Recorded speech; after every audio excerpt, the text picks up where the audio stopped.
Hello everyone, welcome to my channel Maths Vibe. So आज हम discuss करेंगे सितंबर 2022 का लीनियर अलजेब्रा का पार्ट बी का क्वेश्चन है। क्वेश्चन आईडी है 297। Suppose A and B are similar matrices, real similar matrices हैं। इसका मतलब क्या है कि there exist an invertible matrix S such that A is equals to S B S inverse. ये हमें सिमिलर मैट्रिक्स की डेफिनेशन दी गई है। सो विच of the following need not to be true. हमें 4 ऑप्शंस दिए गए हैं, हमें बताना है कि इनमें से कौन सा हमारा ट्रू नहीं होगा। हमें सबसे पहले दिया गया है कि A is equals to S B S inverse, और जो S है वो इन्वर्टिबल है। इसका मतलब determinant of S is non zero. ये हमारी डेफिनेशन है सिमिलर मैट्रिक्स के। सो हम क्या करते हैं, सबसे फर्स्ट ऑप्शन ले आ गए कि जो A ट्रांसपोज होगा वो भी हमारा B ट्रांसपोज के सिमिलर होगा। इससे क्या पता चला कि जो A है वो हमारा B के सिमिलर है। अगर हमें A ट्रांसपोज को B ट्रांसपोज के सिमिलर चेक करना है, सो हम यहाँ ट्रांसपोज ले लें। So A transpose is equals to S B S inverse whole transpose, that is S inverse transpose B transpose and S transpose, that is S transpose inverse B transpose S transpose. So यहाँ से क्या imply हुआ, A transpose is also similar to B transpose। यहाँ से हमें ये पता चला। तो फर्स्ट ऑप्शन तो हमारा ट्रू होगा, बट हमें फॉल्स की रिक्वायरमेंट है। सो ये स्टेटमेंट तो होगी हमारी ट्रू। अब हम कुछ रिजल्ट देख लेते हैं कि जब A हमारा B के सिमिलर होता है तो कैरेक्टरिस्टिक ऑफ A भी इक्वल होती है कैरेक्टरिस्टिक ऑफ B के। डिटर्मिनेंट ऑफ A इक्वल होता है डिटर्मिनेंट ऑफ B के।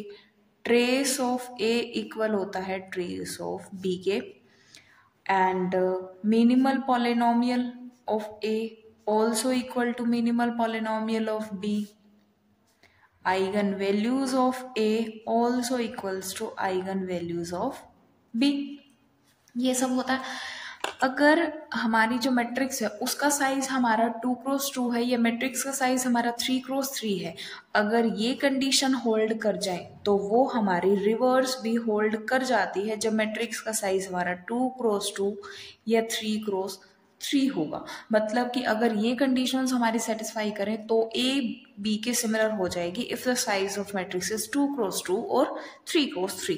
But if the size is greater than this, अगर किसी भी मैट्रिक्स का साइज हमारा 3x3 से बड़ा है, दैट इज 4x4 या 5x5, उनमें अगर ये सभी कंडीशंस पे सेटिस्फाई हो रही हो तो हम नहीं कह सकते कि A हमारा B के सिमिलर होगा।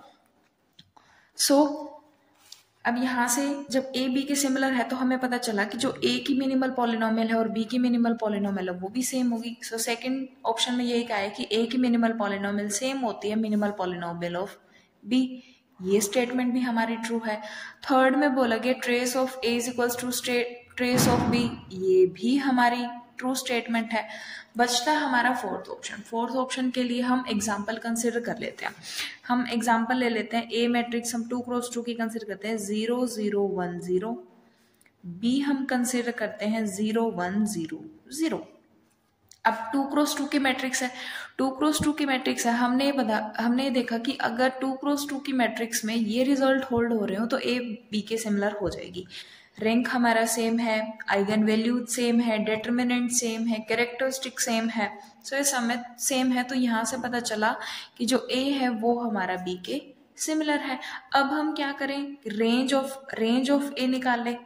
जो रेंज ऑफ A आएगी वो आएगी हमारी 0 1, और जो रेंज ऑफ B आएगी वो आएगी हमारी 1 0।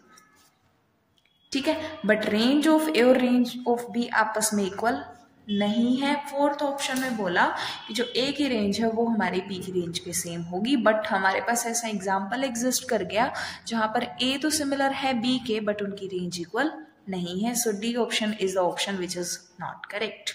Thank you.